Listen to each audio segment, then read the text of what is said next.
Alright, guys, buckle up. We've got a trailer here. So, this is going to be the children's banner. And we saw the silhouettes, which were very obvious. Looking like Elise and Xander for the baby banner here. So, Fate's babies. My prediction is that Xander is probably going to be the Tempest Trial. Okay, starting us off with baby Leo here. Okay, Dark Sprout Leo with no voice. He's going to be a Red Tome Cavalry type. Okay. Artwork a little underwhelming, in my opinion. Okay, here are his stats. We've got here 40 HP, 77 attack. He does have crystalline water, so there is a bit of inflation going on. 27 speed, 8 defense, which is being deducted by crystalline water. And then 62 res, so there we go. He also has Insight Attack Res Hone as his C skill, by the looks of it. Alright, so he goes ahead and repos on Forest there, and he gets to move again. Oh, he can repo and move again. Interesting. Huh. Okay, Tome of Dusk, 14 might, 2 range, enables Kanto Rem with a min of 1. Special trigger -1. If a rally or movement assist is used by unit, grants another action to unit. So he can use any rally or assist that he wants. He doesn't have to use reposition. He could use smite, he could use swap, or so on and so forth. After a unit acts, if Kanto triggers after Kanto, grants special cooldown count -1 to unit. And also if the number of times unit has acted on the current turn, not counting Kanto, is greater than or equal to 2 for foes. Or, yeah, greater than or equal to 2. For foes with res less than unit's res +5, triggers the following effects based on the foe's position. So if the foe is in 3 rows or 3 columns centered on unit, inflicts attack and res -7 and sabotage on the foe. If the foe is in cardinal directions of unit, also inflicts gravity on the foe. All effects are inflicted through the foe's next action. At the start of combat, if unit's HP is over 25%, grants a bonus to all stats equal to the number of foes in 3 rows or 3 columns, centered on unit times 3 plus 5 with a max of 14. Deals bonus damage equal to 20% of unit's res, including on AoEs, and then reduce the percentage of foes' non-special DR by half. So he's doing a lot of debuffing here, but it's only if he's taken more than 1 action per turn. Being able to use his repo or whatever assist you give him and then move again should count as an action. So that's already 2 actions, and then if you've got dancers on the team, that could be even more actions, that particularly Hatari Azura, who can dance and then use her harmonic skill to dance a second time. That could be a way to get a lot of actions on this guy. Alright, he's got Blazing Thunder out of the box.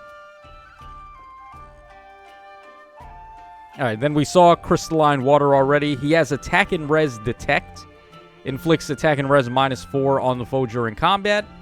If a movement skill is used, like Repo, Shove, Pivot, whatever, is used or targets unit, inflicts exposure on the closest foes in 5 spaces of both unit and target, or unit and targeting ally after movement and foes within 2 spaces of those foes through the next actions. Inflicts attack and res -5 on foes on the map with the exposure effect active, and nullifies bonuses to attack and res for those foes. So Ninja Lucina had speed and defense detect, and this is attack and res detect. Alright, and then like we said, he has attack res insight hone. So should be the exact same effect as the attack and speed variant that we saw already. Alright, interesting. So he's running an AoE. He doesn't really have a lot of cooldown help, though. Like, a lot of times, these units that have AoEs, they'll have, like, -1 prior to combat, so they can just charge right into the AoE. Yeah, he's gonna get his, though. He has to, like, take his extra action afterwards. Okay, so we have Baby Camilla. This is, like... out of all the characters that could be a baby, this is the wrong one, right? Because the reason people love Camilla is because of how she turns out as a very voluptuous adult. But baby Camilla, not so much. Alright, regardless, she's going to be an axe flyer. Taking it back to the old school with the original Camilla with that one.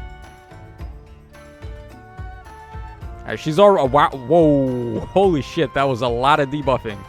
Also, a lot of tiles set up. So here are the stats. 40 HP. She's taking stat drops from somewhere. Hard to really say where. Okay, 61 attack, 54 speed, 28 defense, 25 res.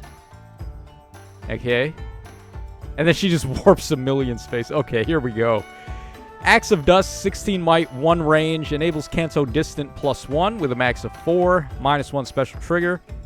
At start of player phase or enemy phase, inflicts speed and defense -7, discord, and deep wounds on foes that are in 2 spaces of another foe through the next action.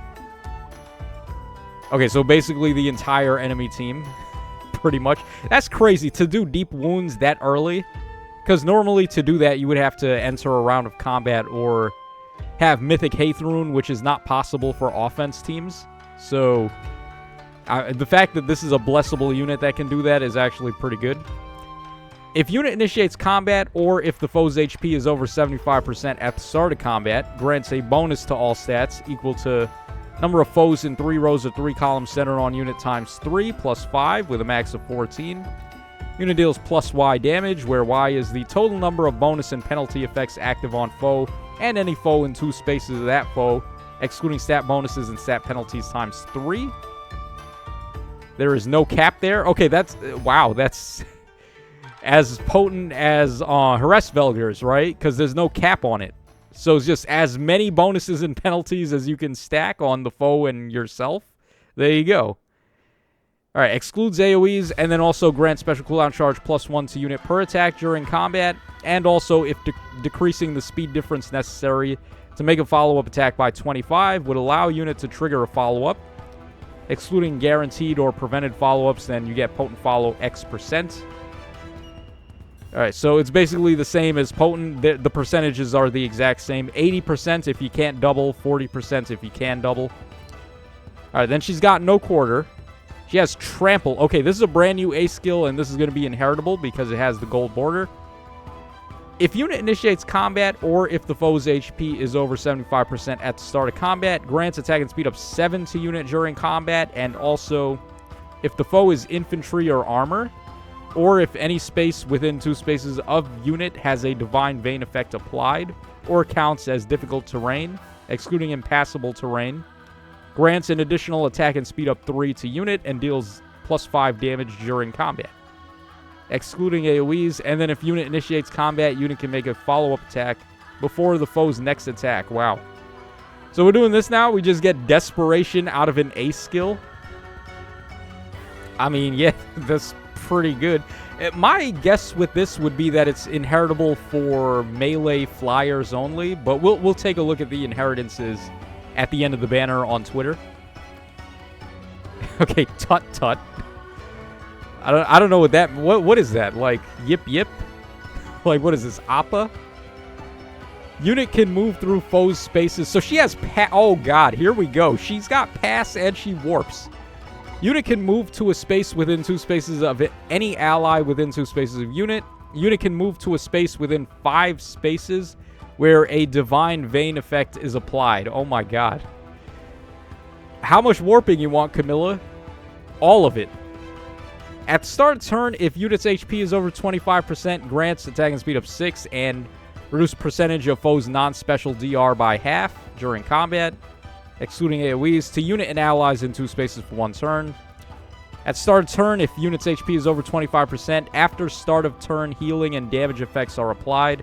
Applies Divine Vein Haze on the closest foe's space and on each space in 2 spaces of those foes. That is broken. Holy shit, that's so good. Dude, we don't really... You can overwrite terrain with that, I think. So, let's say the enemies have Attuned Hector on their defense, and he sets up the stone tiles at the start of turn. Does this proc after that? So, like, you overwrite his stone tiles? I would need to see this in action to see, like, what the order of operations is for that, but, like, dude... The applications are there. This is looking really good. Also, at the start of combat, if unit's HP is over 25%, inflicts speed and defense -5 on the foe. Deals damage equal to 20% of unit's speed, and neutralize effects that guarantee foes follow-ups and prevent units follow-ups. And she has guidance 4. Okay, that's the one thing that we could definitely do better on. Actually, I guess we can't. She can't run Soaring Echo because she has a unique beast skill.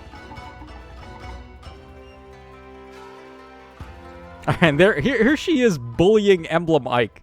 That's so messed up, man. Even the axe units are able to just shred him now. My, how he has fallen. Okay, so here's Baby Elise, one of the silhouettes. Seems like she's going to be the demote. Wow, she is very tiny. I mean, they took baby very literally, didn't they? But then again, I guess, like, regular Elise is already basically a baby. So they had to babyfy her even more. Alright, she is going to be a staff cavalry type.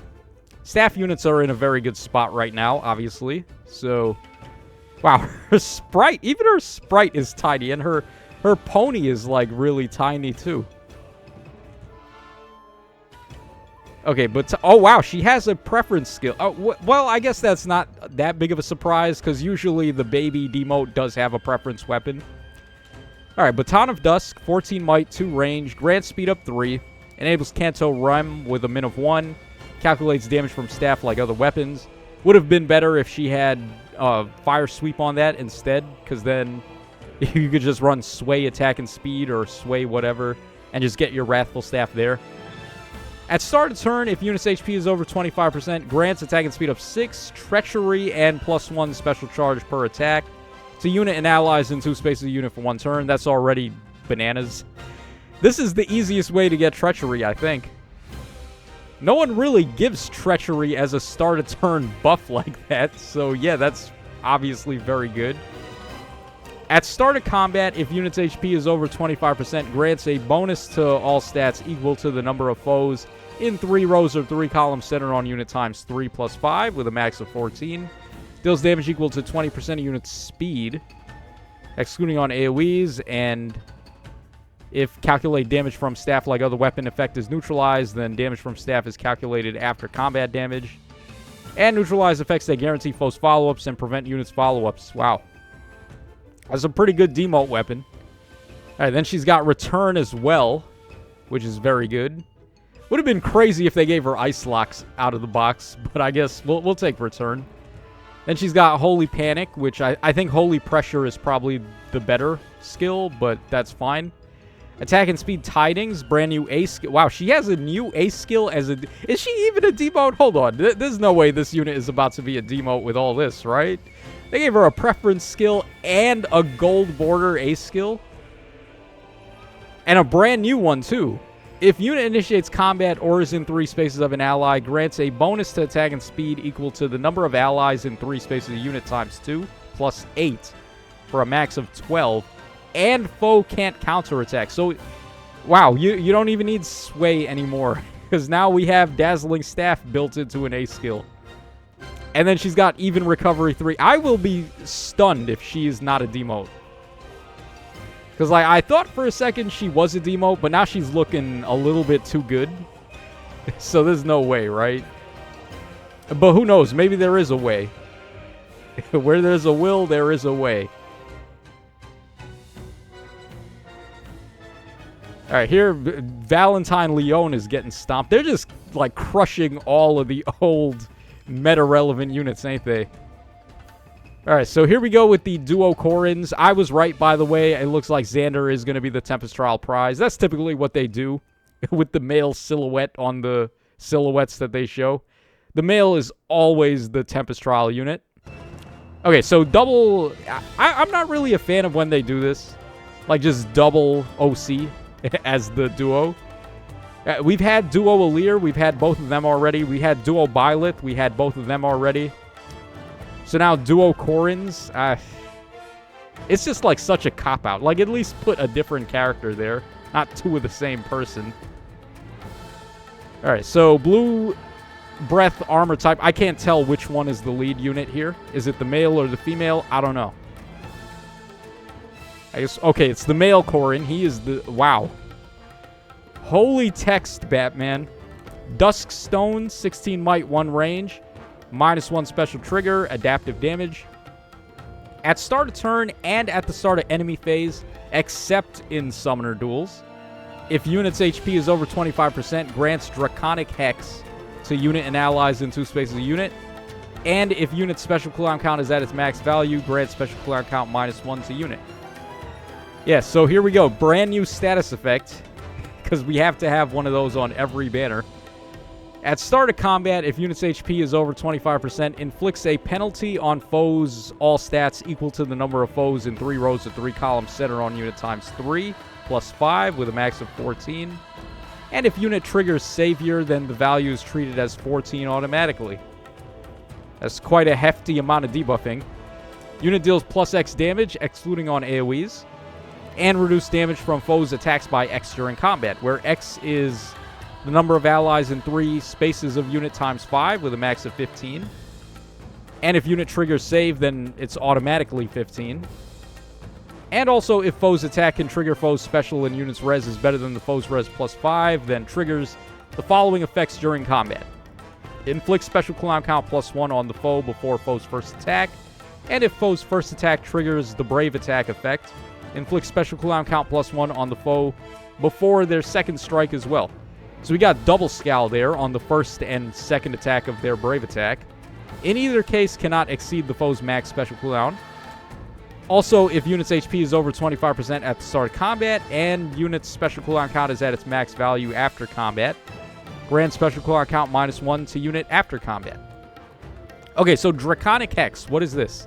Inflicts all stats -5 on the foe during combat, and inflicts penalty on each of those stats equal to 5 minus the current penalty on each of those stats for 1 turn.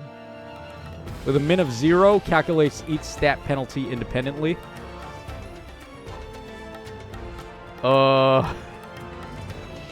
Wait, is that like Pledgian? Hold on. That should be a red debuff, shouldn't it? No, it's not. It's not going to be a red debuff. It will take whatever red debuff the enemy has and then just like add it to this, basically. So let's say they have -7 attack, and then you do this. So 5 minus 7 would be -12. So then they take like -12, or hold on. I don't even know what I'm talking about anymore. All stats -5 during combat, and inflicts penalty on each of those stats equal to 5 minus the current penalty. So if they have -7, then you do -5. I believe is how it works. So that's like -12, and then you're already doing all stats -5 anyway. And then they would already be eating the -7 that they would have from attack. So this might actually be broken. This status effect seems a little too strong. No wonder it doesn't work in SD. At start of turn and at the start of enemy phase, except in SD, grants Draconic Hex. Yeah, I think this is actually busted. Like, this status effect seems a little over the top. Because the amount of stat swings you're getting out of this is really high. Like, we've never seen drops of this magnitude before. So, yeah. I mean, thanks for allowing this to not work in SD, but Aether Raids, good luck. Good fucking luck, man. Alright, Dragon Fang Fire, 2-hit special. Boost damage by 40% a unit's res when special triggers. If a skill compares unit's res to a foe's or ally's res, treats unit's res as if granted +5. If unit's res is better than the foe's res, reduce damage from attacks during combat and AoEs by percentage equal to the difference between stats times X, where the max X times 10%. Wait, what? Max X times 10%. If from AoEs, X is 8, minus current special cooldown count value. Otherwise, X is 4, minus the current cooldown count value. What? I don't even know what I'm reading anymore.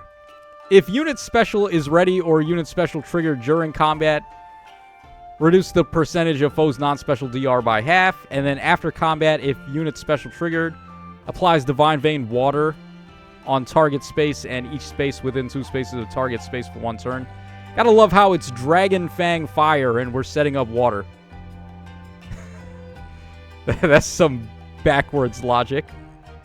Primordial Boost. So now we have a triple boost skill. Grants HP up 5, If foe initiates combat or if unit's HP is over 50% at the start of combat, grants speed, defense, and res up 9 to unit during combat and recovers 7 HP. Good lord.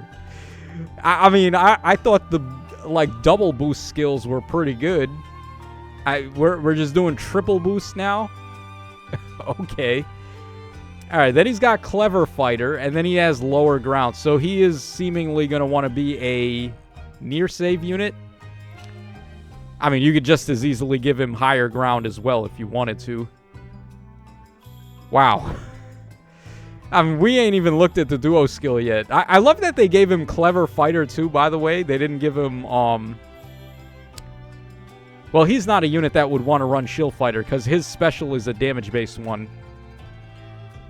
So what would have been the beast skill of choice for him? I don't even know. I guess Savvy Fighter is fine, actually, if I think about it.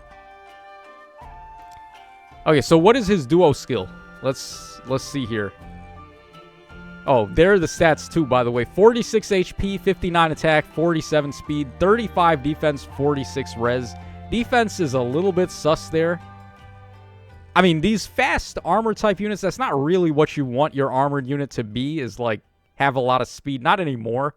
Back in the day, yeah, sure, but like right now, I don't know. Man, maybe speed is better now because like the way that they've been shadow nerfing Shield Fighter by giving characters that can attack like 50 times or just nullify defensive specials anyway, you might as well probably try to go for speed to stop them from hitting you 5 times.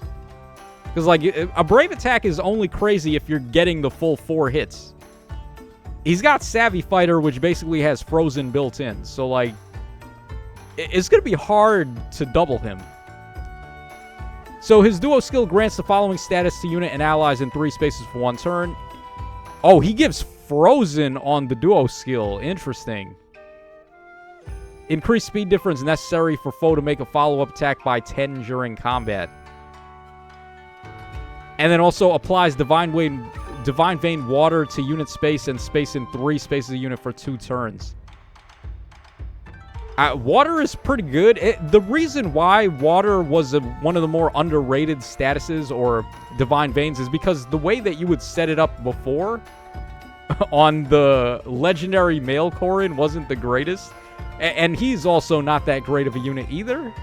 But if you're able to set it up like this, I mean, that's significantly better. That is a whole lot better.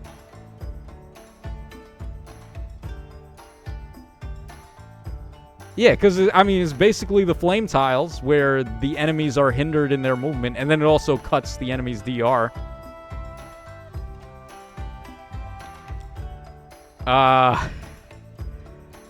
This banner seems pretty bonkers, besides Leo. Pretty much. Poor Leo. R.I.P. Leo, man. And there is Xander. He does seem like he'll be the Tempest Trial. He also seems like he has a preference weapon there, too. Hopefully, we can only hope. We're going to be getting the data mines very shortly. Elise is a demote, so that's actually cracked. I mean, she's like New Year Tana. She's actually, is she better? She's probably better than New Year Tana because, first of all, staffs are in a really good spot right now. She's giving Treachery as a start of turn support. That's nuts. And then she has literally a gold border A skill and a brand new one. And a good one. Like, staff units are going to want this if they have built-in Wrathful Staffs. So, like, I mean, what is she, the best demote ever? Or at least the best demote up until this point. Until the next banner rolls around where they just one-up her. But, yeah, this banner looks crazy. Yeah, I'm probably going to have to summon. All right, hold on. Let's just quickly head over to the Twitter and let's take a look at the inheritances for the new skills.